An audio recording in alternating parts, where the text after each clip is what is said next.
Hello and welcome to the Knock On KCLR Sports Weekly Rugby Podcast with myself, Stephen Byrne, and we're joined every week, of course, James Blanchfield from Kilkenny Rugby Club, Tom Crotty from Carlow, and Paddy Browne from Tullow. Lads, how's it going? How are you, Stephen? How are you? Good. We had a Big great bit weekend of coming up. drama. Yeah, big weekend coming up, Paddy, but with loads of drama last weekend as well. The end of the league and the permutations and that. Of course, Towns Cup is coming up this weekend. So there's plenty to talk about, plenty to cover. We're going to kick off though with Kilkenny this week and talk to James Blanchfield. James, you had a sort of I wouldn't call it dead rubber, but an inconsequential game, so to speak, against Wicklow last weekend. And you took the opportunity to give a few lads a run out. We did, in fairness. Look, I mean, between games being called off and things like that, the lads, I think, were going 7 weeks in a row now. And, you know, Joe Manuel and a few others have been carrying injuries there. Wes Carter, Jay Callbeck and these guys, you know, they needed a break. So Corey and the guys kind of decided to give a few lads a go. So I think we probably had about 12 guys from our J2 squad involved.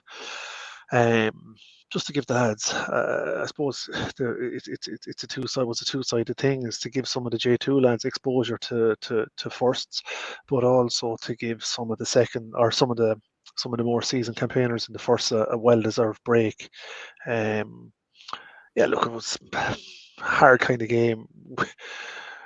I didn't travel myself, but people were kind of saying that despite the final scoreline of 34-7, we didn't actually play poorly. There, Cill Dara got a couple of breakaway tries, but I think, kind of speaking to a few people I know from Kildare, it was just important for them. Yeah, they're getting relegated, but they wanted to go down with a fight as well. And you know, they're a proud club, Cill Dara. They're a very good club, in fairness. We've had some very good battles with them over the last 3 years, and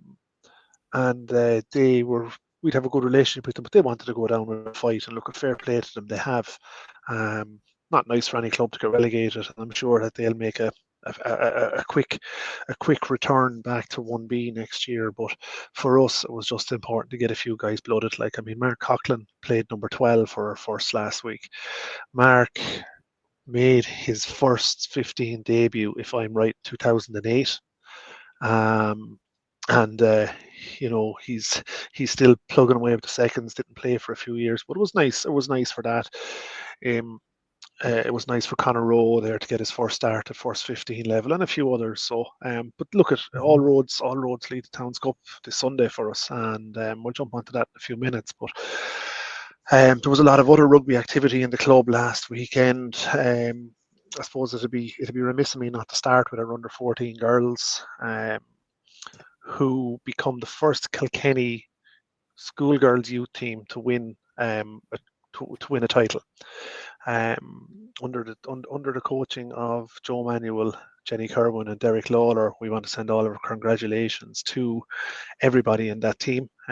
They still have a very strong title charge going for the Leinster League as well. They have a semi-final against Naas this weekend. But they beat Rathdrum in the South East League final on a scoreline of 29 points to 5.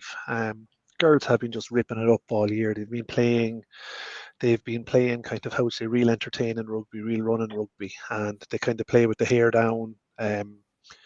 I have to hand it to Joe and the group, the coaching group. They kind of play a player-centric game. It's not prescribed from the sideline what they do. It's not coaches telling the girls what to do and how to play. The girls get the ball in their hand and they just run, and they're scoring tries, and it's fantastic to watch them. And it's a very kind of, they were history makers for the club last week, and we're all delighted for them. So congrats, and we would hope that many of that team can go on to continue with the club, but continue on also to get representative honours with the Southeast and Leinster, kind of somewhere where we've been quite sparse in representatives over the last couple of years. But we would see that under 14 girls team as a certain group of players who can change that tide for us. Elsewhere, our under 16 boys lost to Tullow, but by all accounts, it was spoke at Mechanigan on Tuesday.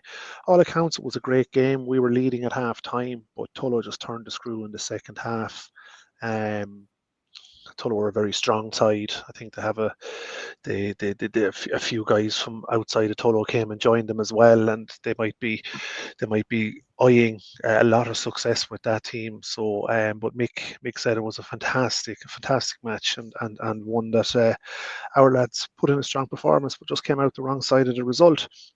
And James doubled up to that game. That it was a double header, from the sense that it doubled as a Southeast Cup semi-final and a quarter-final of the Leinster Cup. So it was a nice one to win, but a great game. I'm sure. An important one to win, Paddy. Yeah, an important one to win. I didn't actually realise. Mick didn't tell me that. Now, he was probably being a bit cute saying that to me, you know.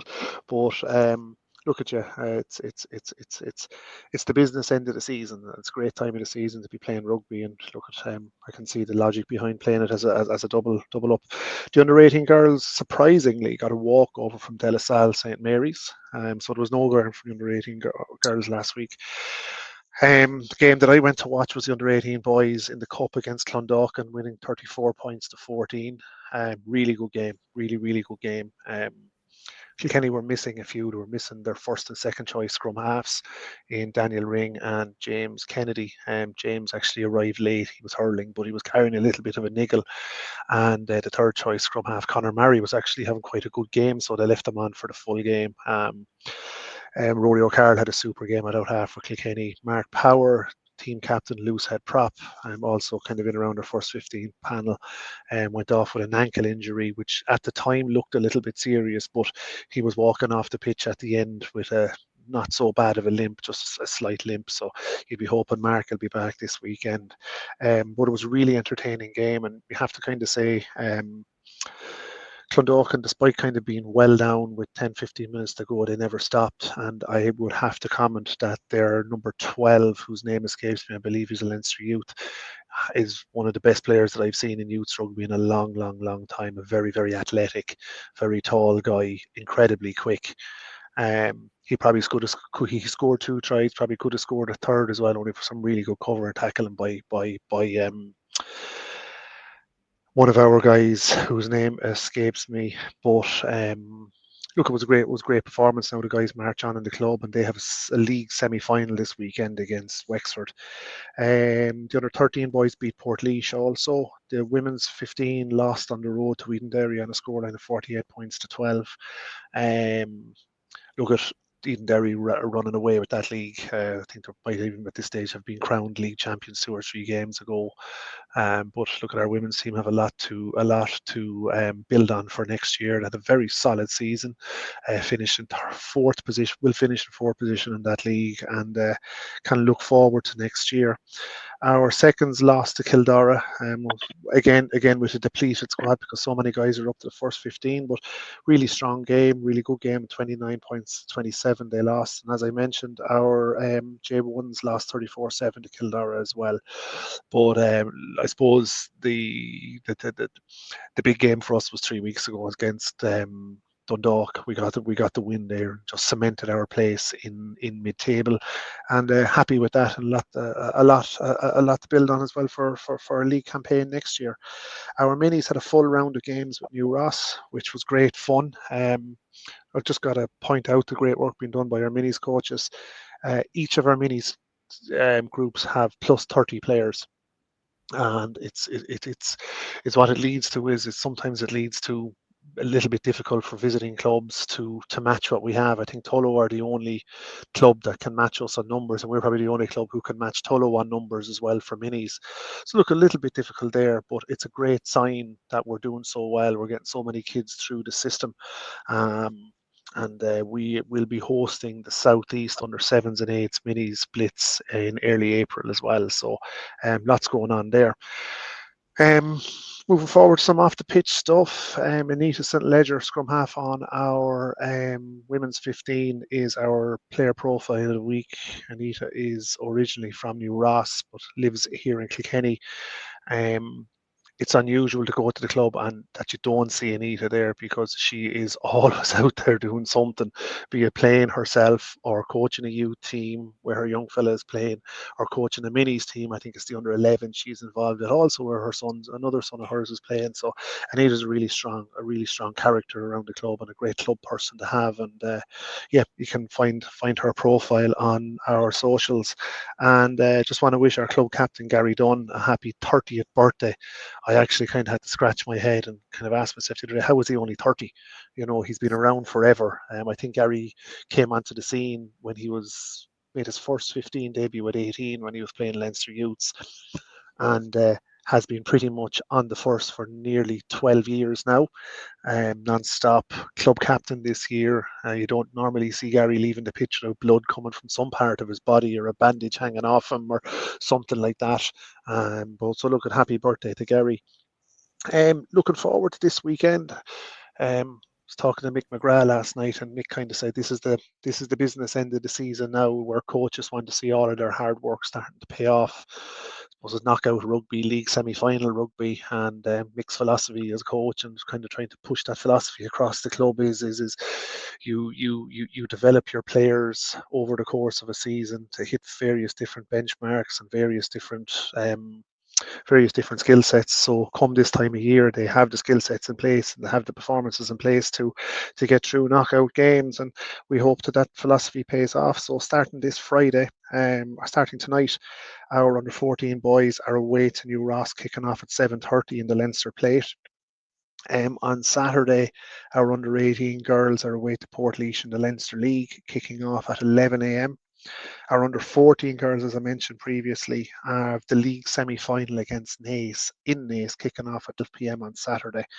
We'll be really hoping that they can get a win there. They've already beaten Naas this year, but previous performances count for nothing. And Joe and Jen and Derek will know that going up the road. So we wish them the best of luck in that. Our under 13 boys are home to Mullingar in the Leinster League on Saturday as well, kicking off at 12 noon.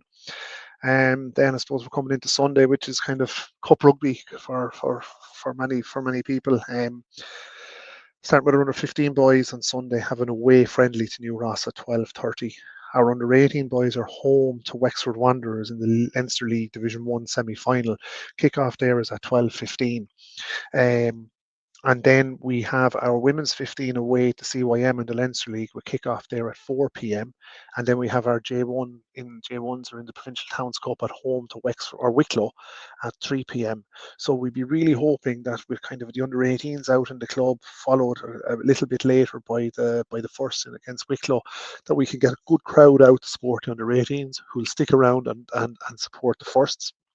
We have a pre-match lunch arranged before the Wicklow game, and we're hoping to get a good crowd out to that.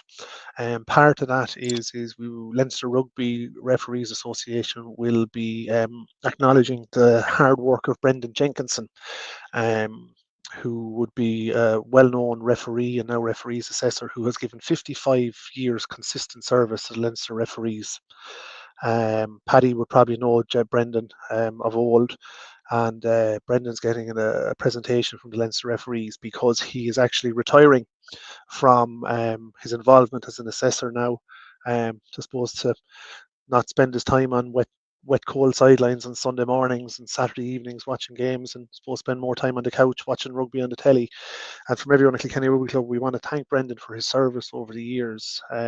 He's been a fantastic stalwart to the club, as a referee and as an advisor to many of us around the club. And he probably got some of us off where we should have gotten yellow and red cards over the years. And I'm looking kind of at myself in the mirror there. He probably got us out of a little bit of trouble as well over the years, his presence on the sideline. But look, we just want to thank Brendan for all of his work and wish him the best in his retirement. But we don't want to see it the last that we see of him out in Fookstown. And that is it. Good stuff, James. Any preview of the Wicklow match? Oh, well, I was hoping you wouldn't ask. I don't want this to be played in the Wicklow dressing room before the game. Wicklow are coming down with a 1A team, fourth place, or third in 1A.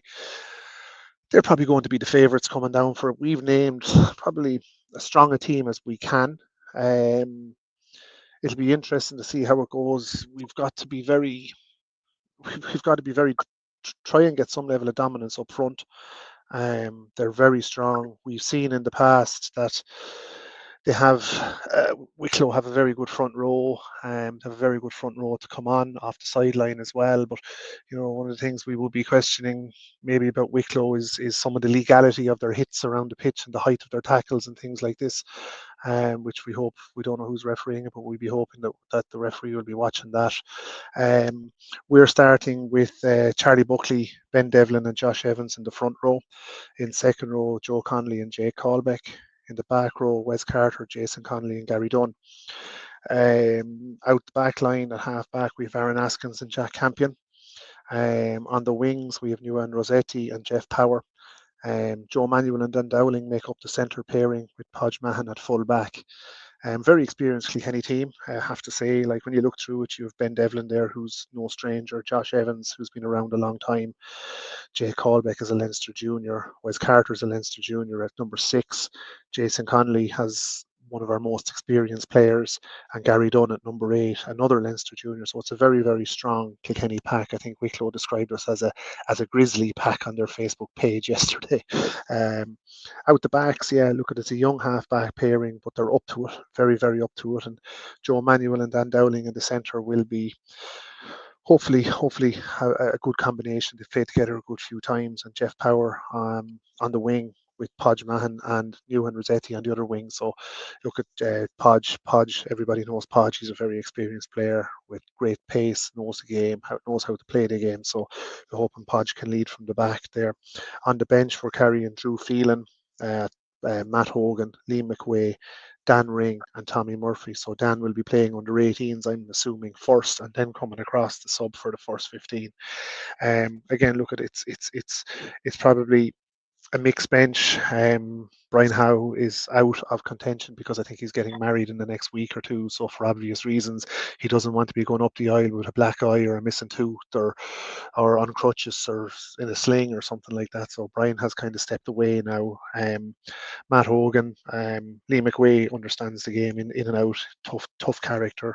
Dan Ring, good scrum half, and Tommy Murphy has been doing well for us on the wing. So look, we'll be hoping that it's a game that we can win. I'm not playing mind games or doing that silly like that, but Wexford or Wicklow being kind of third in 1B or 1A coming down to us would probably be the favourites. But we're not going to let that take away from us. We just have to put our shoulders to the wheel and try and get a result. There's going to be a big crowd in Fookstown, but let's go with our fingers crossed. Yeah, it's Cup Rugby. Looking forward to it. Anything can happen. Yeah, the magic of the Towns Cup. Lovely stuff, James. Thanks a million for that. James Blanchfield there, keeping us updated on everything.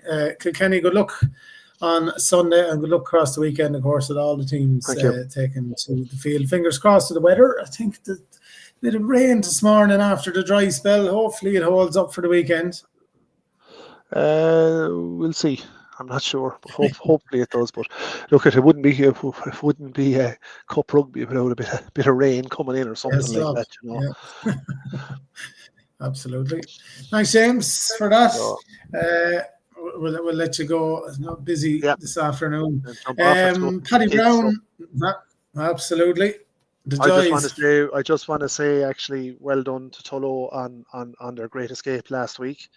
It was going to be one or the other, and I have to say, I know I spoke a little bit about it last week, but I have to say that I'm happy for Maurice Logue that the result doesn't put him in an awkward position, you know, that many of us were talking about, because Maurice is one of the good guys of the game, and well done to Tullow and commiserations to Carlow. It's going to be interesting to see how it pans out for Carlow over the next couple of weeks now with playoffs and so on. And thanks, James. And it's interesting when you mentioned Maurice, he in his post-match interview, he has Carlow connections as well, having played Division 1 with them, and has a loyalty there too. And he was very strong in his post-match interview, saying he really hopes that Carlow stays up because,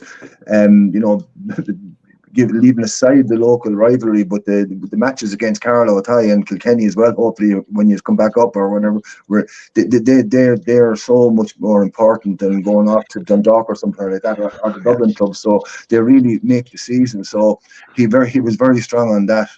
Just 1 or 2 points before you go, James, to pick up on, and that team you named out there for the Cup and Sunday for Kilkenny there's a lot of experience in there, and a lot of them were playing the last time you played us in the final and won it the year before. So I wouldn't discount that experience. And Wicklow, while had a very strong finish to the league, they just don't have the cup record that they probably should have had given their league status over the last few years. And I still don't. I agree with you. I don't want to give them something for the dressing room wall, like you said there earlier. But giving cup, it's the cup is a different animal, and I wouldn't. I give you the fair old fighting chance. To join with you in wishing Brendan Jenkinson the best of luck. Whether he was a special friend of Tullow's, but he seemed to know everyone in Tullow. Maybe it was the same with every club in the southeast. He had that kind of a personality. But you're dead right. I played under him many of the time, and anytime you meet him off the field, he's an absolute gentleman. Gentleman he is, and I've gotten to know Brendan well over the years, and because he is just one of the great guys. And Brendan came to Kilkenny, I'd say, back in the mid-70s to work in Runtle Radiators in Thomastown, and never left. And we've always been delighted that Brendan has been part of our club, and referees are hard to get in clubs now, and if Brendan was a role model for many referees, you'd have no problem getting referees into it. But look, we wish him the best, and you're dead right, Paddy. He's just one of the good characters, and he knows everybody, and he always had a great story. And I remember one day saying how blatant he is about referees. I remember one day we got a brilliant try. I think it was Ono Carroll back in 2002 went over in the corner for us, and everyone was celebrating, telling Owen how wonderful a try he scored. And Brendan waited until the crowd came down and goes, "Owen didn't score that try. The referee awarded it." Very good.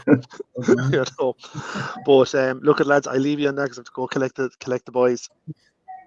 Okay, James, talk to you later. Take care. Thank you. Bye-bye. Thanks for that. Paddy, Jesus, what happened last weekend?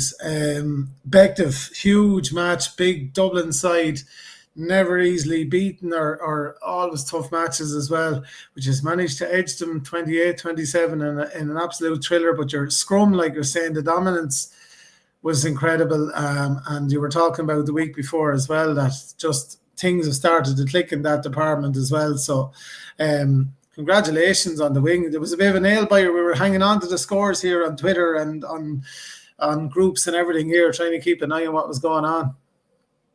Yeah, Stephen, it's one of the most incredible finishes to a match. You couldn't have written the script, and particularly then waiting for the results in other games, so it was quite amazing. And I'll go through the scores and the team sheet in a moment, but just to put the whole thing into context, we were 27-11 down with 10 minutes to go.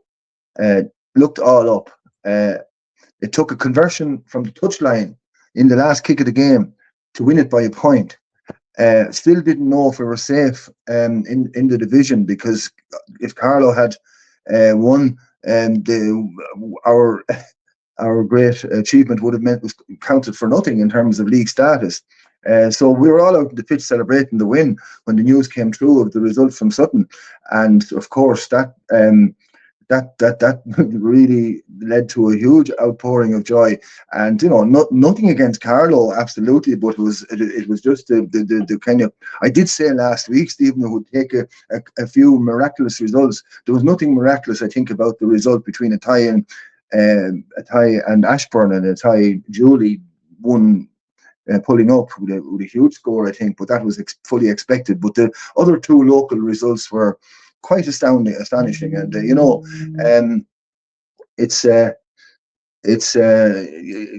we stayed up by the skin of our teeth. And to reflect on the back end of the season, I think I said here before that the last few successful seasons we had, we kind of lifted things after Christmas, and I've said here we just didn't seem to be able to do that this year after Christmas, but we certainly did in the last two matches. and did it the hard way and gave the supporters and the coaches and everybody a really nail-biting finish. But to play those two big matches against away to a tie and a home against the league leaders, and to win the way we did was really a very, very encouraging finish to the season. And as you said yourself, Stephen, our scrum made the difference in both games, particularly the tie match. But we thought going into the Bective match that our scrum wouldn't have the same dominance, but they nearly did, and that was even without Stephen Smith. Stephen was back for the tie match, but he just wasn't fit for the Bective match. And even without Stephen, the scrum did a massive job. And the big men like Colm Gorry and Joe Waters and Scott Callback and Martin Cole, they all, the Tom Cashin, it's a fantastic pack, and it really augurs well. I suppose it's a good time of the year for the pack to come good coming up to the cup, because usually our cup matches are determined more by forward packs than the flair and skill out the backs. But anyway, just to briefly the detail of the match, it's not as significant given the end game, but there's a few people to pick out, of course, for that. I think there's no doubt that with the scrum dominance, the referee did turn against Bective, and they were doing a fair bit of talking to the referee, and he did, in the overall match, gave 21 penalties against them, and I think the vast majority of those were in the first half. And while their backs were stronger than ours, we did stick with them, and it was a dour forward battle in the first match, and we did end up 8-7 in the lead at half time. Thanks to a try from Adam Burgess, which wasn't converted, but a penalty from Adam Johnson was our 8 points to a converted try from Bective. So, we felt happy enough at half time, but the start of the second half, the floodgates opened. We did have a penalty during that time from Adam Burgess to bring us to 11. But Bective had 2 converted tries and a penalty to bring those right up to 27. And as I said, the score was 27-11 with 10 minutes to go, and really looked all up. But then all of a sudden, come at the hour, come at the men, and Scott Callback in particular has been a really strong man for Tullow and our captain for the last few years. And talk about coming up with the goods when they counted. His first try was a real forward effort off the back of a ruck, and he took it from the back of the ruck himself as a front row, which is unusual, and there was no stopping him. He used huge power to get over the line, and you had to run about 7 or 8 yards, I'd say, for that. And that was duly converted by Adam Johnson. In between the 2 tries, there was a penalty converted by Adam, not a simple kick or a gimme by any manner. The means was a fair bit out, but he kicked it, slotted it with a minute to go. So with a minute to go, and we were 6 points down, and we won the kick off, and the ball went back up the field again. There was a lot of loose kicking. Ryan O'Neill took it on, and he was tackled, and the ball went loose. Scott Callback again was on hand. Some people thought he knocked it on, but we're all fairly sure that it hit his shin, and he followed it up and touched down over the line. Now, he didn't have space or time to bring it in to make the kick any easier, so there we were with Adam Johnson to try and win the score, a point down, and the kick was almost on the touchline. So talk about pressure on that young man, and he put his head down and slotted it to perfection. So, while there was many heroes on the pitch that day, last Sunday, you have to pick out Scott Callback and Adam Johnson for really nailing it when it really, really counted. Colm Gorry, the pack, I mentioned the pack there, the pack were to a man were outstanding. Tom Cashin and Jack McDonald, of course, and Joe Waters, Colm Gorry, Daniel Culleton as hookers. So they're a really strong pack performance. But it was a team performance. Having said that, the tackling was.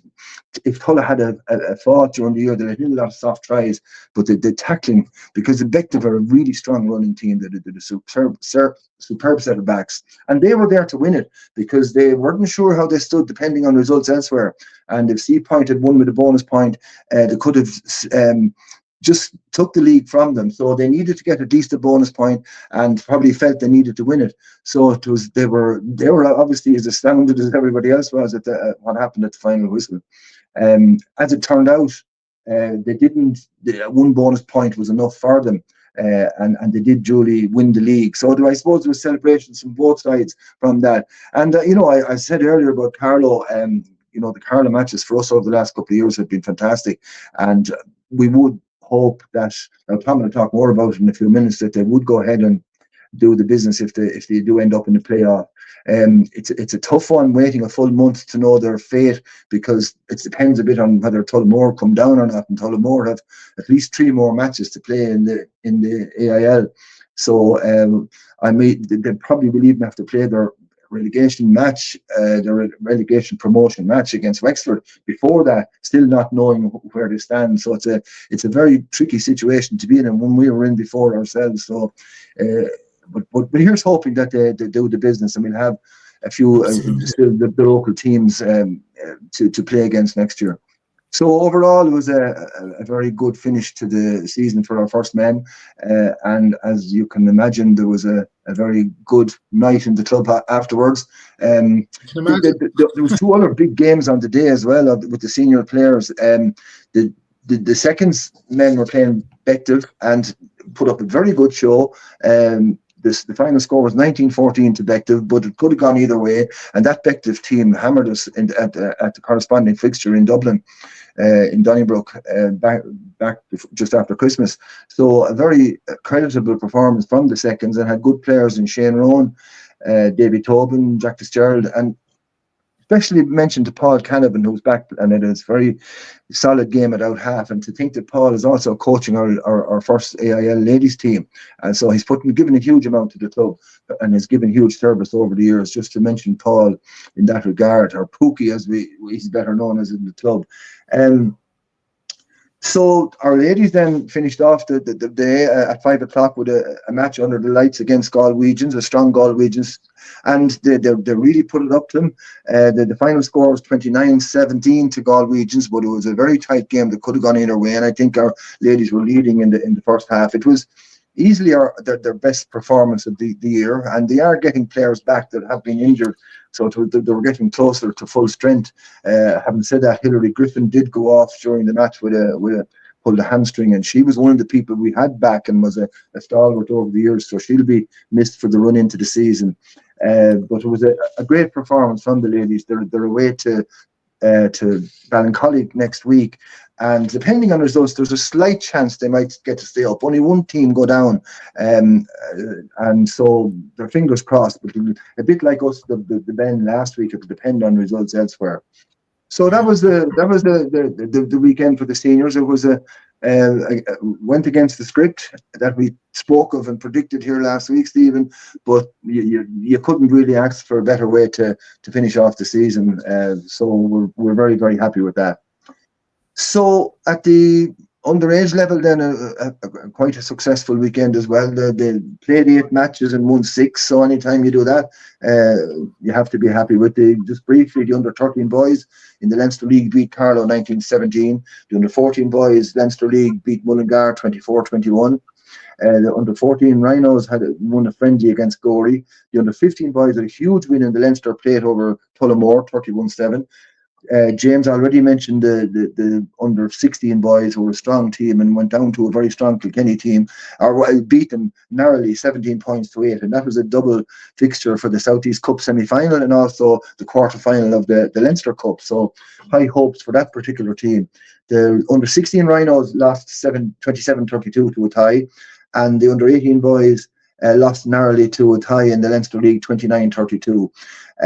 On Sunday then, the Rhinos beat Navan, under 18 Rhinos beat Navan 17-7. So overall, we'd be very happy with that after a few disappointing Sundays and Saturdays over the last while. Last weekend, really, things came good, and as I said before, should augur well for the first men heading into the cup. Now that cup was to be played against Skerries next Sunday, and we just got word today that match is called off due to a tragic loss of a member of the club. And we're not sure who it is or what was the circumstances. It may have been the fact that, which was in the national media, that their absolute club stalwart, Dr. Bill Mulcahy, did die during the week. But that was early in the week, so we're not sure if that's the reason. But it means our match is put off, and we were having a pre-match and all the usual things that go with it. So that's now put off till Sunday week, the 16th. Other matches this weekend would be the under-13 boys are home to Gorey. The under-15 boys are away to Athy. The under-16 boys are away to Mullingar, and the under-18 boys are home to Portlaoise. So, and the under-18 Rhinos are home to Navan. So, not a completely full schedule of matches, but there are 5 junior matches next weekend. I'd like to join with them. What James said there about the minis. The minis are the numbers are huge in Tullow, Dara and Kilkenny, and full credit to John Manifold and all the army of coaches that he has helping out with them. But there's huge activity, and the numbers there are fantastic. So that's it. James from Tullow. We're delighted with the way that the weekend panned out, and you couldn't have written the script. Yeah, absolutely, Paddy. It was great. It was a nail-biting stuff following it as well. That's the great thing about it. Pity about the cup match, but sure, that'll be played, as you said, on the 16th, and we'll look forward to that as well. Have a good weekend. Enjoy the Ireland match, Paddy. Fingers crossed, of course, we'll do the business against France, but we'll see how that one pans out. It's not going to be a bit easy at all. No, it's too hard to call from my point of view, from where I'm sitting anyway. France really owe us one after the last few years, and they will come out with all guns blazing, and they really are really want to avenge that match they handed to England. So they will be out for redemption and revenge in a big way, in equal measure. Absolutely. Paddy, thanks a million for that. That's Paddy Browne there for Tullow Rugby Club, giving us an update. Thanks, we'll catch up with you next week, Paddy. Take care. Remind yourself. Now, Tom Crotty is not on this week. There's no sign of him, so I'm just going to go through a few fixtures this weekend on his behalf for the youths and girls side of stuff there as well. So tomorrow, Saturday, this is recorded on Friday, the under-18 girls take on Navan at home at 11 o'clock. On Sunday, then, you have 4 matches. The under-13 boys take on Dundalk away at 12:30. The under-14 boys are against Enniscorthy away at 11:30. The under-15 boys take on Ardree at 2 o'clock. And the under-18 Black take on Naas. That's away at 11 o'clock as well. And if you haven't been following the rugby, Carlow went to Dublin last weekend to take on Setonians. Carlow sort of hanging around the bottom of the table, of course, as Paddy was saying as well. Tullow and Carlow down near the bottom, and of course a lot of permutations and things could go a lot of different ways. But Carlow, in a big fight against the Setonians, but just came up short, so they'll go into a relegation playoff there as well. The Carlow seconds won their game up there as well. Carlow in action this weekend against Longford in the Towns Cup. And the J2s for Carlow are taking on Athy in a friendly. So that's happening this weekend as well. And Carlow women's team, can we congratulate them as well? There's great celebrations over the last couple of days and across the weekend. The Carlow women's team won the Division 6 Cup the weekend. They beat the Midland Warriors there at 26-12. It's their first year out. Started for the crack. They're playing in Division 6 there as well, but they have a cup to show for it for their season as well. And I'd say the celebrations went on for a few days, Paddy, by the looks of it, and according to Instagram and everything as well. But congratulations to them. It's a fantastic thing. The first team that they've had out since the Carlow Coyotes back in the day as well. So fantastic stuff, and congratulations to them. Yeah, I think Tom was quite delighted with that particular win. It sort of rescued the weekend for him, and I see pictures coming from the Dinree. I think the Dinree were sponsoring, or the terrace part of the Dinree was sponsoring that team, so I'd say they got the business back out of it anyway. Absolutely. So celebrations and commiserations in Carlow the weekend, I suppose, and you were celebrating yourselves with your own win and that. But we'll catch up with this next week. We'll see how Kilkenny and Carlow get on the Towns Cup and all the other results and that besides. Paddy, thanks for joining us, and of course James Blanchfield earlier on as well. We'll catch up with you next week on the Knock On. Take care. Thank you, Stephen. Thank you.